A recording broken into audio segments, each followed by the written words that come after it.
ಇದೆ big boss ಎನ್ನುವಂಥದ್ದು ಒಂದು ಒಳ್ಳೆ ಶೋ ಎನ್ನುವಂಥದ್ದು. ಸೊ ಎಲ್ಲ ಒಂದು ಕಡೆ ಸ್ನೇಹ ಅಂತ ಬೆನ್ನಿಗೆ ಚೂರಿ ಹಾಕ್ಬಿಟ್ರೆ ಗಿಲ್ಲಿಗೆ ಎನ್ನುವಂಥದ್ದು ಒಂದಿಷ್ಟು ಹೊರಗಡೆ ಚರ್ಚೆ ಆಗ್ತಿದೆ. ಅಂದರೆ ಅವ್ರ ಜೊತೆಗೆ ಇದ್ಬಿಟ್ಟು ಎಲ್ಲ ಒಂದು ಕಡೆ ಕೊನೆಗೆ ಅವ್ರದ್ದು ಅದೇ ಶೇವ್ ಮಾಡ್ಕೊಳ್ಳೋದು ಅಂದರೆ ಮೀಸೆ ತೆಗ್ಸೋದಾಗಿರ್ಬೋದು, ಅದೆಲ್ಲ ಕುತಂತ್ರಿ ಮಾಡಿದ್ದು ಚಂದ್ರಪ್ರಭಾ ಎನ್ನುವಂಥದ್ದು. ಯಾರು ಹೇಳೋರೆ ಹಂಗಾರೆ ಅವ್ರನ್ನೇ ಕೇಳ್ಬೇಕು ಅಷ್ಟೇ. ನಮ್ಮಲ್ಲಿ ನಮ್ಮದು ಯಾವುದೇ ಥರದ ಮನಸ್ತಾಪ, ಬೇಜಾರು, ತಾಪ ಈ ಥರದ್ದೇನೂ ಇಲ್ಲ. ನಾವು ಆರಾಮಾಗಿ ಚೆನ್ನಾಗಿದ್ದೀವಿ. ಯಾರು ಅನ್ಕೋತಾರೆ ಅದು ಅವರ ಮನಸ್ಥಿತಿ ಇರ್ಬೋದು. ಅವ್ರನ್ನೇ ಕೇಳಬೇಕಾಗ್ತದೆ ನೀವು.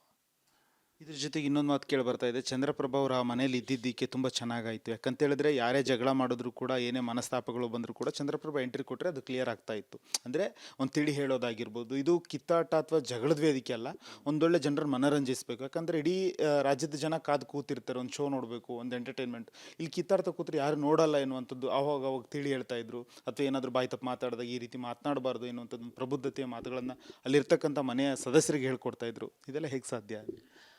ಏನೂ ಇಲ್ಲ ಸರ್. ಯಾಕೆಂದರೆ ಸರ್ವೇಸಾಮಾನ್ಯವಾಗಿ ಈಗ ಎಲ್ಲೇ ಆದರೂ ಈಗ ಮನಸ್ತಾಪಗಳು ಆಗ್ಬೋದು, ಜಗಳ ಆಗ್ಬೋದು, ಇವೆಲ್ಲ ಸರಸ, ಮುರುಸು ಇವೆಲ್ಲ ಇದ್ದುತ್ತೆ. ಅಲ್ಲಿ ಕೆಲವೊಂದು ನಾವು ಏನೇ ಮಾಡ್ಬೇಕಂದ್ರೂ ಯಾರೋ ಒಬ್ಬರು ಪರವಾಗಿ ಮಾತಾಡಿದ್ರೆ ತುಂಬ ತಪ್ಪಾಗ್ಬಿಡುತ್ತೆ. ಫಸ್ಟು ಆ ಏನೇ ಗದ್ದಲ ಆದರೂ ಅದನ್ನ ಫಸ್ಟು ಎರಡು ಕಡೆಯಿಂದನೂ ಇಬ್ಬರು ಕಡೆಯಿಂದನೂ ಸಮಾಧಾನ ಮಾಡಬೇಕು. ಯಾಕೆಂದರೆ ಹೆಂಗೆ ಆದರೂ ನಮ್ಮ ಸರಿ ತಪ್ಪು ಎಲ್ಲಿ ಸರಿ ಆಗೈತೆ, ತಪ್ಪಾಗಿ ಏನು ಕಾರಣ, ಇದೆಲ್ಲ ಒಂದು ಕೂಲಂಕುಷವಾಗಿ ಅದನ್ನು ನೋಡಿ ನಮಗೆ ತಿಳಿ ಹೇಳಿಕೆ ಅಂತಲೇ ಸಣ್ಣವರ ಬನ್ನವರ ಸುದೀಪ್ ಸರ್ ಬರ್ತಾರೆ. ನಾವು ಅಲ್ಲಿ ಗಂಟ ಸುಮ್ಮನೆ ಜಾಸ್ತಿ ಬರೀ ಗಿಗಳನ್ನೇ ಮಾಡ್ಕೋಬಾರ್ದು ಅಂತ ಒಂದು ವಿಚಾರದಲ್ಲಿ ಅದನ್ನ ನಾವೆಲ್ಲ ಮಾತಾಡೋದುಂಟು ಅಂತ ಅನಿಸ್ತದೆ. ಬಿಗ್ ಬಾಸ್ ಎನ್ನುವಂಥದ್ದು ವ್ಯಕ್ತಿತ್ವದ ಆಟ ಅಂತ ಹೇಳ್ತಾರೆ ಎಲ್ಲ ಕಡೆ. ಸೊ ನೀವು ಮುಖವಾಡದ ಆಟ ಆಡಿದ್ರ ಅಂತ ಅಲ್ಲಿ ಅಷ್ಟು ದಿವಸ? ಇಲ್ಲ, ಆ ಥರ ಮುಖವಾಡದ ಆಟ ಆಗಿದ್ರೆ ಇನ್ನೂ ಜಾಸ್ತಿ ಜನ ಇರ್ತಿದ್ನೋ ಏನೋ. ನಾನಾಗಿದ್ದೆ ಅಷ್ಟೇ. ಚಂದ್ರಪ್ರಭನಾಗೇ ಇದ್ದ. ಅದರಿಂದ ಇಷ್ಟು ದಿನ ಉಳ್ಕೊಂಡ. ಒಂದು ಉತ್ತಮ ಪಡ್ಕೊಂಡ ಆದಮೇಲೆ ಸಾಕು ನನಗೆ ಇಲ್ಲಿ ಬಿಗ್ ಬಾಸ್ ಅಂತ ಅನ್ನಿಸ್ತು. ಚಂದ್ರಪ್ರಭಾ ಆಚೆ ಬಂದ ಅಷ್ಟೇ. ಸೊ 1 ವಾರ ಆಯಿತು, 2 ವಾರ ಆಯಿತು, 3 ವಾರ ಆಯಿತು. ಸೊ 6 ವಾರದ ನಂತರ ಚಂದ್ರಪ್ರಭಾ ಅವರು ತುಂಬ ಮೈಲೇಜ್ ತೊಗೊಂಡ್ರು, ಚೆನ್ನಾಗಿ ಕಾಣಿಸ್ಕೊಳ್ಳೋಕೆ ಶುರು ಮಾಡಿದ್ರು. ಸೊ ಉತ್ತಮ ಬಂತು ಸುದೀಪ್ ಅವರಿಂದ. ಸೊ ಇದೆಲ್ಲದರ ಆಚೆಗೆ ಏಕಾಏಕಿ ಡೋರಿಂದ ಆಚೆ ಬಂದುಬಿಟ್ರು. ಏನಾಯಿತು ಎನ್ನುವಂಥದ್ದು? ಇಲ್ಲ ಸರ್, ಯಾಕೆಂದರೆ ತುಂಬ ಮನಸ್ಸಂತೂ ಬೇಜಾರಾಯಿತು ಅಂತ ಒಂದು ದೊಡ್ಡ ಆಘಾತ ಆಯಿತು ಅದು ಖಂಡಿತ. ಬಟ್ ಅದನ್ನ ನನಗೆ ಎಲ್ಲೂ ಹೇಳ್ಕೋಬೇಕು ಅಂತ ಅನ್ನಿಸ್ಲಿಲ್ಲ. ಸುದೀಪ್ ಸರ್ಗೂ ಕೇಳಿದ್ರು ವೇದಿಕೆ ಮೇಲೆ ಏನಕ್ಕೆ ಹೇಳಿ ಏನಾಯಿತು ಅಂತ. ನಾನು ಅಲ್ಲೂ ಸುದೀಪ್ ಸರ್ಗೂ ಇಲ್ಲ ಸರ್ ಹೇಳಬೇಕು ಅಂತ ಅನ್ನಿಸ್ತಾ ಇಲ್ಲ ಅಂತಲೇ ಅಂದೆ.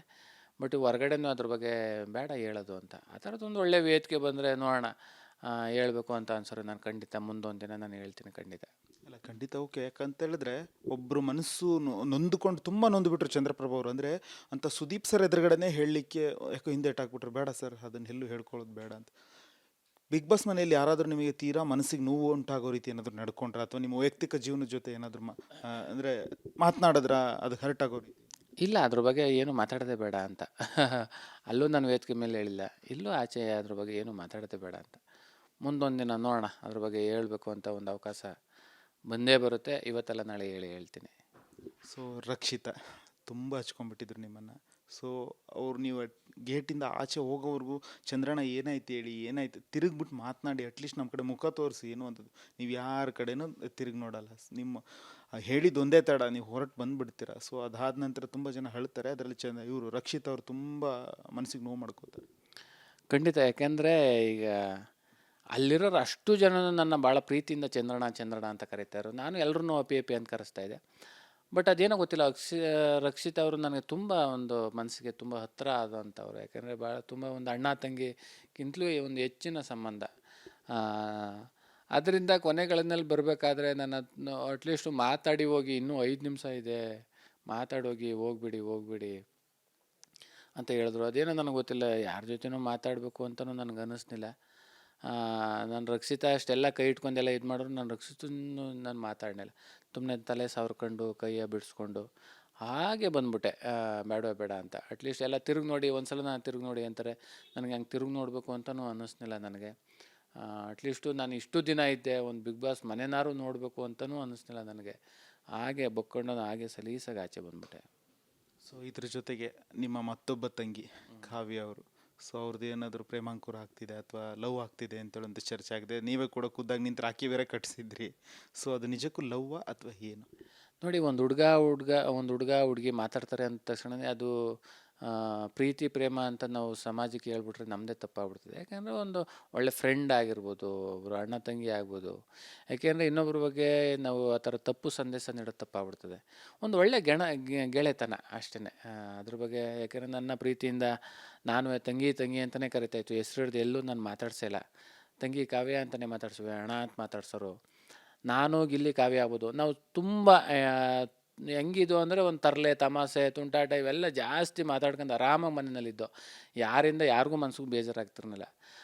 ಗಿಲ್ಲಿ ಏನೋ ರೇಗಿಸಿದ್ರೆ, ಅಣ್ಣ ರೇಗಿಸ್ತವನೇ ನೋಡು ಅಂತ ಅನ್ನೋರು. ನಾನು ಗಿಲ್ಲಿಗೆ ಅಕ್ಲಾ ನನ್ನ ತಂಗಿನ ರೇಗಿಸಿ ಹಂಗೆ ಹಿಂಗೆ ಅಂದ್ಕೊಂಡು. ಅಂದರೆ ನಮ್ದು ಹೆಂಗಿತ್ತು ಅಂದರೆ ಒಂಥರ ತುಂಬ ಚೆನ್ನಾಗಿತ್ತು. ಇಲ್ಲಿ ತನಕನೂ ನಮ್ಮಿಂದ ಯಾರಿಗೂ ಬೇಜಾರಿಲ್ಲ. ನಮ್ಮ 3 ಜನದಲ್ಲಿ ಮನಸ್ತಾಪ ಬೇಜಾರು ಅನ್ನೋದೇ ಇಲ್ವೇ ಇಲ್ಲ. ಇಬ್ಬರು 3 ಜನ ತುಂಬ ಚೆನ್ನಾಗಿದ್ದು. ಇದ್ರ ಜೊತೆಗೆ ನಿಮ್ಮ ಅತ್ಯಾಪ್ತರು ರಿಷಾ ಅವರು ಒಂದಷ್ಟು ದಿನಗಳ ಕಾಲ ಅವ್ರ ಜೊತೆ ಓಡಾಡಿದ್ರಿ. ಸೊ ನಿಮ್ಮ ಅವರಿಬ್ಬರ ಮಧ್ಯೆ ಏನೋ ಒಂದು ಪ್ರೀತಿ ಶುರುವಾಯಿತು ಏನೋ ಅಂತ ಚರ್ಚೆ ಆಗ್ತಾ ಇತ್ತು. ಇಲ್ಲ ಒಂದು ಕಡೆ ಈ ಬಗ್ಗೆ ಸುದೀಪ್ ಸರ್ ಫೈನಲ್ ಆಗಿ ಒಂದು ಎಚ್ಚರಿಕೆಯನ್ನು ಕೂಡ ಕೊಟ್ಟಿದ್ರು, ಅಂದರೆ ಒಳಗಡೆ ಯಾವ ರೀತಿ ನಡ್ಕೋತಿದ್ರು ನೋಡಿ ಅನ್ನುವಂಥ ಭೇಟಿ ತೋರಿಸಿ. ಇದೆಲ್ಲ ನೋಡಿದಾಗೆ ಮೇಡಮ್ ಏನೋ ಅನ್ಲಿಲ್ವಾ ನಿಮಗೆ ಹೊರಗೆ ಬಂದಮೇಲೆ?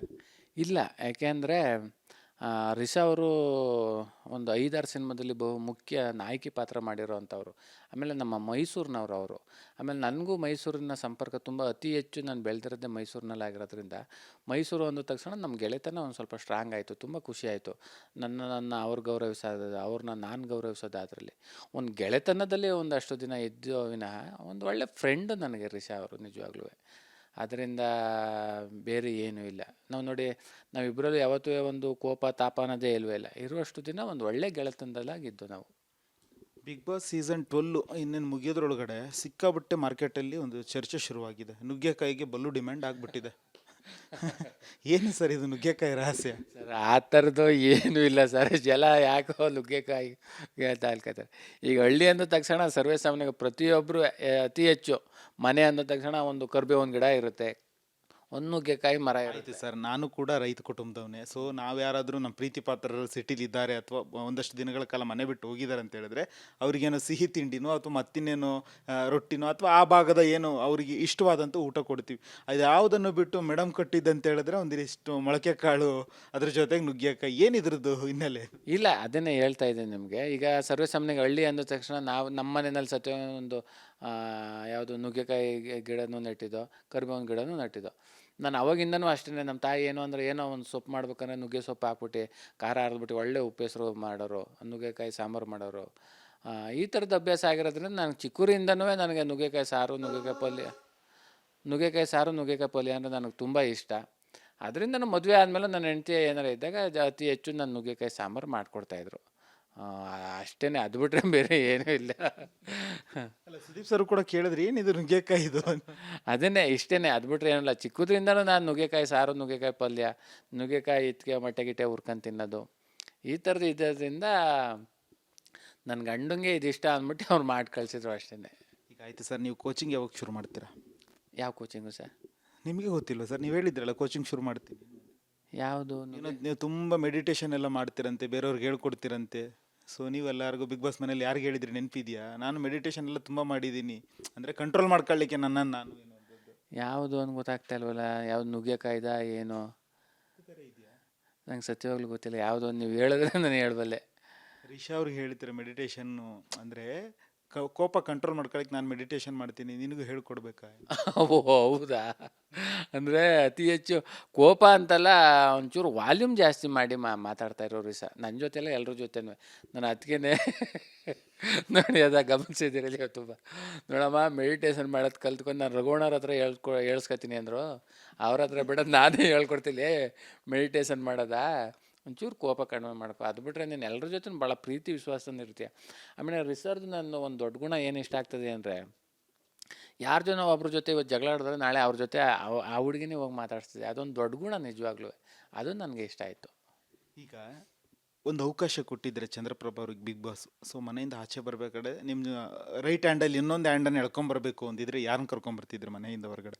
ಸತ್ಯವಾಗ್ಲೂ ನಾನು ಆ ಥರದ್ದು ಕೆಲಸ ಮಾಡೋದಿಲ್ಲ ಸರ್. ಆಯಿತು, ಕರ್ಕೊಂಬರ್ಲೇಬೇಕು ಅಂತೇಳಿ ಟಾಸ್ಕ್ ಇದ್ದಿದ್ರೆ ನಾನು 100% ನಾನು ಕರ್ಕೊಬತ್ತಿರ್ನಿಲ್ಲ. ಯಾಕಂದರೆ ಅವ್ರು ಹೇಳಿದ ತಕ್ಷಣ ನನ್ನ ಮನಸ್ಸು ಒಪ್ಪಬೇಕಲ್ಲ. ನನ್ನ ಮನ್ಸಿಗೆ ಒಪ್ತಿರೋದನ್ನ ನಾನು ಯಾವ್ದಾರನ್ನ ಇಲ್ಲಿ ತನಕ ಮಾಡೋದಿಲ್ಲ. ಯಾಕೆಂದರೆ ನನಗಿಷ್ಟ ಇಲ್ಲ ಅಂತ ನಾನು ಹೋಗ್ತಾಯಿದ್ದೀನಿ. ಅವರೆಲ್ಲ ಇಷ್ಟ ಅಂತ ಅಲ್ಲಿ ಆಡ್ತಾರವರು. ಎಷ್ಟೋ ಕನಸುಗಳ್ನ ಕಟ್ಕೊಂಡು ಬಂದಿರ್ತಾರೆ. ಅವ್ರನ್ನ ಆಸೆನೇ ಯಾಕೆ ನುಚ್ಚು ಮಾಡಬೇಕು? ಅವ್ರು ಆಡಲಿ ಚೆನ್ನಾಗಿ. ಅವ್ರು ಯಾವಾಗ ಆಚೆ ಬರಬೇಕು ಅನ್ಸುತ್ತೆ ಅವಾಗ ಆಚೆ ಬರಲಿ. ನನಗೆ ಇಷ್ಟ ಇಲ್ಲ, ನಾನು ಸ್ವಇಚ್ಛೆಯಿಂದ ನಾನು ಆಚೆ ಬಂದೆ ಅಷ್ಟೇ. ರಕ್ಷಿತ್ ಅವ್ರು ಹೇಳ್ತಾ ಇದ್ರು, ಮೊನ್ನೆ ಕೂತ್ಬಿಟ್ಟು ಹೇಳ್ತಾ ಇದ್ರು, ಸೊ ನಾನು ಯಾರ ಜೊತೆಗೆ ತುಂಬ ಕ್ಲೋಸ್ ಆಗಕ್ಕೆ ಶುರು ಆಗ್ತೀನೋ ಅವ್ರು ನೆಕ್ಸ್ಟ್ ವಾರ ಹೊರಗೆ ಹೋಗ್ಬಿಡ್ತಾರೆ ಅನ್ನುವಂಥದ್ದು. ಮಲ್ಲಮ್ಮ ಆಯ್ತು, ಈಗ ಚಂದ್ರಪ್ರಭಾ ಆಯಿತು, ನೆಕ್ಸ್ಟ್ ಯಾರು ಏನು ಅಂತ. ಅದಕ್ಕೆ ಗಿಲ್ಲಿ ಹೇಳ್ತಾ ಇದ್ದ ಅಶ್ವಿನಿ ಅವ್ರ ಜೊತೆ ಕ್ಲೋಸ್ ಆಗು. ನೋಡಿ ಅದೆಲ್ಲ ಸುಮ್ಮನೆ ತಮಾಷೆಗೆ ಅಷ್ಟೇ. ಯಾಕೆಂದ್ರೆ ಹಂಗಾರೆ ಯಾರ ಜೊತೆ ಇರ್ತೀನಿ ಅವ್ರು ರಾಜು ಬರ್ತಾರೆ, ಹಂಗಾರೆ ಯಾರ ಜೊತೆ ಇದ್ದರೆ ಅಲ್ಲಿ ವಿನ್ ಆಗ್ತೀವಿ ಅಂತ ಅರ್ಥ ಅಲ್ವೇ? ಅದೆಲ್ಲ ಸುಮ್ಮನೆ ಅಷ್ಟೇ. ಯಾಕೆಂದರೆ ಆ ಥರದ್ದು ಏನು ನನಗೆ ನಂಬಿಕೆ ಇಲ್ಲ ಅಷ್ಟೇ. ಅದೊಂದು ತುಂಬ ನಮಗೆ ಯಾರು ನಮ್ಮ ಮನಸ್ಸಿಗೆ ಕನೆಕ್ಟ್ ಆಗ್ತಾರೆ ಅವ್ರ ಜೊತೆ ನಾವು ಜಾಸ್ತಿ ದಿನ ಇರೋಕ್ಕೆ ಇಷ್ಟಪಡ್ತೀವಿ ಅಷ್ಟೇ. ಆ ಥರ ತುಂಬ ರಕ್ಷಿತ ಆಗ್ಬೋದು, ಗಿಲ್ಲಿ ಆಗ್ಬೋದು, ಕಾವ್ಯ ಆಗ್ಬೋದು, ತುಂಬ ಅಂದರೆ ತುಂಬ ಹತ್ರ ಆಗ್ತಾರೆ ಅವ್ರು 3 ಜನನೂ. ಮೊದಲು ಅಥವಾ ಎರಡನೇ ವಾರದಲ್ಲಿ ಒಂದಿಷ್ಟು ತುಂಬ ಸೌಂಡ್ ಮಾಡಿಬಿಟ್ರಿ. ಯಾಕಂದರೆ ನಿಮ್ಮ ಜೊತೆ ಒಂದು ಕ್ಯಾಂಡಿಡೇಟ್ ಇತ್ತು, ಅದು ಯಾರು ಅಂತ ಹೇಳಿದ್ರೆ ಸತೀಶ್ ಅವರು. ಸೊ ಮೇಕಪ್ ವಿಚಾರದಲ್ಲಿ ಆಗಿರ್ಬೋದು ಅಥವಾ ನಿಮ್ಮ ಒಂಟಿ ಜಂಟಿ ವಿಚಾರದಲ್ಲಿ ಆಗಿರ್ಬೋದು ಸಿಕ್ಕಾಪಟ್ಟೆ ಸೌಂಡ್ ಆಯಿತು, ನಿಮ್ಗೆ ಅವ್ರಿಗೂ ಜಗಳ ಆಯಿತು. ಅದಾದಮೇಲೆ ಇಲ್ಲ ನಾವು ಪ್ರೀ ಪ್ಲ್ಯಾನ್ ಮಾಡ್ಕೊಂಡಿದ್ದು ಅದು ಗೇಮು ಅನ್ನುವಂಥದ್ದಾಯಿತು. ಸೊ ನಿಜಕ್ಕೂ ಅವರು ಸತೀಶ್ ಅವರು ಮುಖವಾಡ ಹಟ್ಕೊಂಡು ಆಟ ಆಡ್ತಿದ್ರೆ ಅಥವಾ ಇರೋದೇ ಹಾಗೆ ನಾವೇ? ನನಗೆ ಸತೀಶ್ ಅಣ್ಣವ್ರ ಬಗ್ಗೆ ಮಾತಾಡೋಕ್ಕೆ ನನಗೆ ಇಷ್ಟನೇ ಇಲ್ಲ ಸರ್. ಯಾಕೆ ಅಂದರೆ ಬೇಡ ಅಂತ ಮಾತಾಡೋದು ಬೇಡ ಅಂತ. ಯಾಕೆಂದರೆ ಅವರೇ ಅಂತಲ್ಲ, ನಾವು ಟೋಟಲ್ 18 ಜನ ಅಲ್ಲಿಗೆ ಬಿಗ್ ಬಾಸ್ ಮನೆಗೆ ಹೋಗಿದ್ದೀವಿ ಅಂತ ಅಂದರೆ ನಿಜವಾಗ್ಲೂ ನಾವು ಎಲ್ಲನೂ ಮರೆತು ನಾವು ಆಟ ಆಡೋದ್ರ ಕಡೆ ಮಾತ್ರ ಗಮನ ಇರಬೇಕು, ಬೇರೆದ್ರ ಕಡೆ ಗಮನ ಇರಬಾರ್ದು. ಈಗ ಉದಾಹರಣೆಗೆ ಬಟ್ಟೆ ಹಾಕ್ಬೋದು, ಮೇಕಪ್ ಹಾಕ್ಬೋದು, ಇನ್ನೊಂದು ಸಿಂಗಾರ ಬಂಗಾರ, ಯಾವುದೋ ಒಂದು ಪರ್ಫ್ಯೂಮ್ ಮಾಡ್ಕೊಳ್ಳೋದು, ಇನ್ನು ಬಿಟ್ಟು ಆಟ ಆಡಬೇಕು ಅಂತ ಅನಿಸ್ತದೆ. ಅಂದರೆ ಅದು ಬೇಡ ಅಂತ ನಾನು ಹೇಳ್ತಿಲ್ಲ, ಬೇಕು. ಆದರೆ ಅದಕ್ಕಿಂತ ಹೆಚ್ಚಾಗಿ ಏನು ಬೇಕು ಅಂದರೆ ಚೆನ್ನಾಗಿ ಆಡಬೇಕು ಅನ್ನೋದ್ರ ಕಡೆ ಗಮನ ಇರಬೇಕು. ಈಗ ಹಂಗಾಗೋದಾದರೆ ಲಾಸ್ಟ್ ಬ್ಯಾಚು ಇವರು ಬರೀ ಪಂಚೆ ಹಾಕೊಂಡೇ ಆಡಿದ್ರು. ಈ ಬ್ಯಾಚು ನಮ್ಗೆ ಇಲ್ಲಿ ಬರೀ ಬನೀನು ಹಾಕೊಂಡೇ ಆಡ್ತಾನೆ ಅಲ್ವೇ? ಬಟ್ಟೆ ಉಡುಗೆ ತೊಡುಗೆ ಇಂಪಾರ್ಟೆಂಟ್. ಅಲ್ಲಿ ಬಂದಿದ್ದೀವಿ, ಯಾರಿಗೂ ಸಿಗಬಾರ್ದಂಥ ಅವಕಾಶ ಸಿಕ್ಕೈತೆ ನಮಗೆ. ಇದೇ ಬಟ್ಟೆ ಬಗ್ಗೆ ಕೆಲವರೆಲ್ಲ ಕಮೆಂಟ್ ಮಾಡ್ತಾರಲ್ಲ, ಸುಮ್ಮನೆ ಇದೆಲ್ಲ game, so sympathy card maintain ಮಾಡ್ತಿದ್ದಾರೆ ಬನಿಯನ್ ಹಾಕೊಂಡ್ಬಿಟ್ಟು. ಅದು ನನಗೆ ಗೊತ್ತಿಲ್ಲ ಸರ್, ಅದನ್ನ ಗಿಲ್ಲಿ ಬಂದಾಗಲೇ ಕೇಳ್ಬೇಕು ನೀವು ಸಿಂಪತಿ ಅಂತ. ಅಂದರೆ ನೋಡಿ ಸರ್, ನಾವು ಏನು ಹಾಕೊಂಡ್ರು ನಮ್ಮ ಬಗ್ಗೆ 100 ಜನ 100 ಥರ ಮಾತಾಡ್ತಾರೆ. ಈಗ ನಿಮ್ಮ ಬಗ್ಗೆ 100 ಜನ 100 ಥರ ಮಾತಾಡ್ತಾರೆ, ಬರೀ ಒಳ್ಳೇದಾಗೇನೆ ಸತ್ಯವಾಗ್ಲೂ ಮಾತಾಡೋದಿಲ್ಲ. ಆ 100 ಜನಕ್ಕೂ ಉತ್ತರ ಕೊಡಬೇಕು ಅಂತ ಏನಿಲ್ಲ. ಅವರು ಮಾಮೂಲಿ ಅವ್ರ ಕೆಲಸ ಅವ್ರಿಗೆ, ನಮ್ಮ ಕೆಲಸ ನಮಗೆ ಅಷ್ಟೇ. ಯಾವುದಕ್ಕೂ ಕಿವಿ ಕೊಡಬಾರ್ದು. ನಮ್ಮ ಕೆಲಸ ಏನೈತೆ ಅದು ಮಾಡ್ಕೊಂಡು ಹೋಗ್ತಾ ಇರ್ಬೇಕು ಅಷ್ಟೇ. ಇದ್ರ ಜೊತೆಗೆ ಈಗ ನಿಮ್ಮ ವಾಟ್ ನೆಕ್ಸ್ಟ್, ಚಂದ್ರಪ್ರಭಾ ಅವರ ಮುಂದಿನ ನಡೆ ಏನು? ನನಗೆ ಸಿನಿಮಾ ಬಿಟ್ಟರೆ ಬೇರೆ ಏನೂ ಗೊತ್ತಿಲ್ಲ ಸರ್. ಯಾಕೆಂದರೆ ನಾವು ಇಲ್ಲಿ ತನಕ ಏನೇ ಮಾಡ್ಕೊಂಡು ಬಂದಿದ್ರು, ಫೈನಲಿ ಒಂದು ಸಿನಿಮಾ ಮಾಡಬೇಕು, ಒಂದು ಒಳ್ಳೆ ಪಾತ್ರ ಮಾಡಬೇಕು ಅಂತ ಅಷ್ಟೇ. ಆಮೇಲೆ ಅತಿ ಹೆಚ್ಚು ಹಿರಿಯ ಕಲಾವಿದರುಗಳ ಜೊತೆ ಮಾಡಬೇಕು ಅನ್ನೋದು ಒಂದು ದೊಡ್ಡ ಕನಸು. ಸುದೀಪ್ ಸರ್ ಆಗ್ಬೋದು, ದರ್ಶನ್ ಸರ್ ಆಗ್ಬೋದು, ಶಿವಣ್ಣ ಸರ್ ಆಗ್ಬೋದು, ಧ್ವನಿ ವಿಜಯ್ ಸರ್ ಆಗ್ಬೋದು, ಎಲ್ಲರ ಜೊತೆ ಮಾಡಬೇಕು ಅಂತ ದೊಡ್ಡ ಇನ್ನೂ ಹಿರಿಯ ಕಲಾವಿದ್ರ ಜೊತೆ ಮಾಡಬೇಕು ಒಂದು ಆಸೆ. ಏನು ದೊಡ್ಡ ಪಾತ್ರನೋ ಸಣ್ಣ ಪಾತ್ರನೋ ಯಾವುದೋ ಒಂದು ಪಾತ್ರ ಸಿಕ್ಕರೂ ಸಾಕು, ನಮ್ಮ ಜೀವನದಲ್ಲೂ ಏನೋ ಒಂದು ಸಾರ್ಥಕತೆ ಆಗ್ತದೆ. ಅದಷ್ಟೇ ನನ್ನ ಗುರಿ ಸರ್, ಬೇರೆ ಏನೂ ಇಲ್ಲ. ಸೊ ಇದ್ರ ಜೊತೆಗೆ ಯಾರಾದರೂ ನಿಮ್ಮ ಜೀವನದಲ್ಲಿ ರೋಲ್ ಮಾಡಲು ಈ ನಟ, ಸೊ ಇವ್ರು ಯಾಕಂದರೆ ಎಲ್ಲೋ ಒಂದು ಮೂಲೆ ಹಳ್ಳಿಯಲ್ಲಿ ಇದ್ದಂಥ ಚಂದ್ರಪ್ರಭಾ ಇವತ್ತು ಇಡೀ ರಾಜ್ಯ ಜನ ಗುರುತಿಸುವಂಥ ಒಂದು ಒಳ್ಳೆ ಕಲಾವಿದರಾಗಿದ್ದಾರೆ. ಸೊ ನಿಮ್ಮ ಬದುಕಿನ ರೋಲ್ ಮಾಡೆಲ್ ಯಾರು, ಯಾವ ನಟ? ಅಂದರೆ ನಟರಲ್ಲ ಸರ್? ಇಲ್ಲ ಸರ್, ನಮಗೆ ಅತಿ ಹೆಚ್ಚು ನಾವು ಜಾಸ್ತಿ ಯಾರು ನೋಡಿದ್ರೆ ಡಾಕ್ಟರ್ ರಾಜ್ಕುಮಾರ್ ಸರ್ದೇ ಸರ್ ಜಾಸ್ತಿ ನೋಡಿರೋದು. ಭಕ್ತ ಪ್ರಹ್ಲಾದ ಈಗಲೂ ಅವಾಗವಾಗ ಅದನ್ನು ಕ್ಲಿಪ್ಪಿಂಗ್ಸ್ಗಳು ಹಾಕೊಂಡು ನೋಡ್ತಾ ಇರ್ತೀನಿ. ಏನು ಗೊತ್ತಿಲ್ಲ ಸರ್, ಅವರು ದೊಡ್ಡದು. ಯಾಕೆಂದರೆ ಇಡೀ ನಮ್ಮ ಭಾರತಕ್ಕೇ ಅದ್ಭುತ ಕಲಾವಿದರು ಅವರು. ಅವರಿಂದ ಕಲಿಯುವಂಥದ್ದು ಸಾಕಷ್ಟಿದೆ. ಅವರಿಂದ ಎಷ್ಟು ಬರೀ ಸಣ್ಣ ತಿಳ್ಕೊಬಿಟ್ರು ಸಾಕು ಸರ್.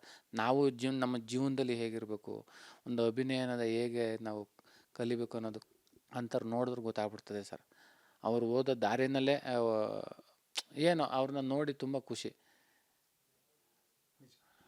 ಬಿಗ್ ಬಾಸ್ ಮನೆಯಲ್ಲಿ ಯಾರಿಗಾದ್ರೂ ಸಾರಿ ಕೇಳಬೇಕು ಅನ್ನೋದಾದರೆ ಯಾರಿಗೆ ಕೇಳ್ತೀರಾ? ಥ್ಯಾಂಕ್ಸ್ ಹೇಳಬೇಕು ಅನ್ನೋದಾದ್ರೆ ಯಾರಿಗೆ ಹೇಳ್ತೀರಾ? ನಾನು ಯಾರನ್ನೂ ಸಾರಿ ಕೇಳಲ್ಲ ಸರ್. ಯಾಕೆಂದರೆ ನಾನು ಯಾರ ಮನಸ್ಸಿಗೂ ಬೇಜಾರಾಗೋ ಥರ ಇದುವರೆಗೂ ನೆಟ್ಕೊಂಡೇ ಇಲ್ಲ ಸತ್ಯವಾಗ್ಲೂ. ಎಲ್ರಿಗೂ ಇಷ್ಟ ಆಗೋ ಥರ ನೆಟ್ಕೊಂಡಿದ್ದೀನಿ. ಅದರಿಂದ ನಾನು ಯಾರನ್ನೂ ಸಾರಿ ಕೇಳೋಕ್ಕೂ ನಾನು ಇಷ್ಟಪಡೋದಿಲ್ಲ. ಸೊ ಬಿಗ್ ಬಾಸ್ ಮನೆಯಲ್ಲಿ 6 ವಾರಗಳ ಕಳೆದಂತಹ ಬೆಸ್ಟ್ ಡೇ ಯಾವುದು ನಿಮ್ಮದು?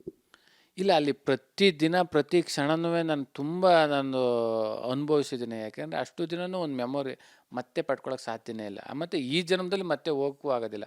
ಆ ಬಿಗ್ ಬಾಸ್ಗೆ ಹೋಗೋವಂಥದ್ದು ಒಂದು ಜೀವನದಲ್ಲಿ ಒಂದೇ ಸಲ ಬರೋಕ್ಕೆ ಸಾಧ್ಯ, ಮತ್ತೊಮ್ಮೆ ಹೋಗೋಕ್ಕಾಗೋದಿಲ್ಲ. ಅಲ್ಲಿದ್ದು ಅಷ್ಟು ದಿನ ನಿಜವಾಗ್ಲೂ ತುಂಬ ಅನುಭವಿಸಿದ್ದೀನಿ. ಅದೆಲ್ಲ ನನಗೆ ಮೆಮೊರಿನೇ sir. So finally big boss ಕಪ್ಪನ್ನು ಕೈಲಿ ಹಿಡಿಯುವಂಥ ವ್ಯಕ್ತಿ ಯಾರು ಮನೆ ಒಳಗಡೆ? ಅದು ಹೇಳೋದು ತುಂಬ ಕಷ್ಟ ಆಗ್ಬಿಡ್ತದೆ ಸರ್. ಯಾಕೆಂದರೆ ಈಗ ಆಗಿರೋದೇ 6 ವಾರ ಜರ್ನಿ, ಇನ್ನೂ ಹೆಚ್ಚು ಕಡಿಮೆ ಒಂದು 10-11 ವಾರ ಇರೋದ್ರಿಂದ ಈಗಲೇ ಇಂಥರೇ ಗೆಲ್ತಾರೆ ಅಂದರೆ ತಪ್ಪಾಗ್ಬಿಡುತ್ತೆ. ಯಾಕೆಂದರೆ ಅಲ್ಲಿರೋರೆಲ್ಲ ಅಷ್ಟು ಜನನೂ ತುಂಬ ಸ್ಟ್ರಾಂಗ್ ಇರೋದ್ರಿಂದ ಅದು ಏರಿಳಿತಗಳು ಆಗ್ತಾನೆ ಇರ್ತದೆ. ಈಗ ಒಂದು 6 ವಾರದ ಒಂದು ಫಲಿತಾಂಶವನ್ನು ತೆಗೆದುಕೊಂಡಾಗ ಗಿಲ್ಲಿಯವರು ತುಂಬ ಚೆನ್ನಾಗಿ ಆಡ್ತಾವ್ರೆ, ಅಶ್ವಿನಿ ಮೇಡಮ್ ಅವ್ರು ಆಡ್ತಾಯಿದ್ದಾರೆ, ರಕ್ಷಿತ್ ಅವರು ಆಡ್ತಾಯಿದ್ದಾರೆ. ಹೋಯ್ತಾ ಗೊತ್ತಿಲ್ಲ, ಕೆಳಗಡೆ ಇರೋರು ಮೇಲೆ ಹೋಗ್ಬೋದು, ಮೇಲೆ ಇರೋರು ಕೆಳಗಡೆ ಹೋಗ್ಬೋದು. ಹಿಂಗೆ ಆಗೋದಂತೂ 100% ಆಗೇ ಆಗ್ತದೆ ಹಿಂಗೆ ಏರುಪೇರು. ಯಾರು ತುಂಬ ಚೆನ್ನಾಗಿ ಆಡ್ತಾರೋ ಅವ್ರಿಗೆ ಮೋಸ ಆಗ್ಬಾರ್ದು ಅಷ್ಟೇ. ಇರುವಂಥ 16 ಜನದಲ್ಲಿ ಯಾರು ತುಂಬ ಚೆನ್ನಾಗಿ ಆಡಿ ಇಡೀ ಕರ್ನಾಟಕ ಜನತೆಗೆ ಮನಸ್ಸಲ್ಲಿ ಉಳಿತಾರೋ ಅವ್ರಿಗೆ ಮೋಸ ಆಗಬಾರ್ದು, ಅವ್ರು ಗೆಲ್ಲಬೇಕು.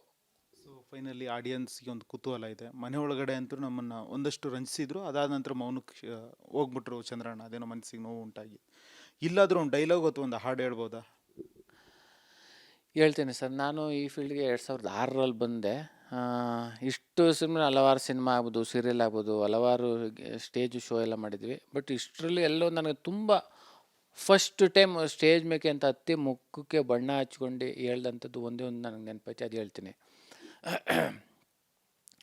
ಭೂಪತಿಯ ಕೇಳೆನ್ನೆಯ ನಮ್ಮಯ ರಾಜ್ಯದಳ್ ಪ್ರಜೆಗಳೆಲ್ಲರೂ ಸೌಖ್ಯದಿಂದ ಬಾಳುವರೇ, ಒಡೆಯ ಕೇಳ್ಪೇಳುವೆ ನುಡಿಯ ಪರಿಯ ಪೇಳುವೆ, ಆ ನುಡಿಯ ಪರಿಯ ಪೇಳುವೆ, ಸುತ್ತಮುತ್ತ ರಾಜರೆಲ್ಲ ಕಪ್ಪ ಕಾಣಿಕೆ ತಂದು ಒಡೆಯ ಕೇಳ್ಪೇಳುವೆ, ನುಡಿಯ ಪರಿಯ ಪೇಳುವೆ.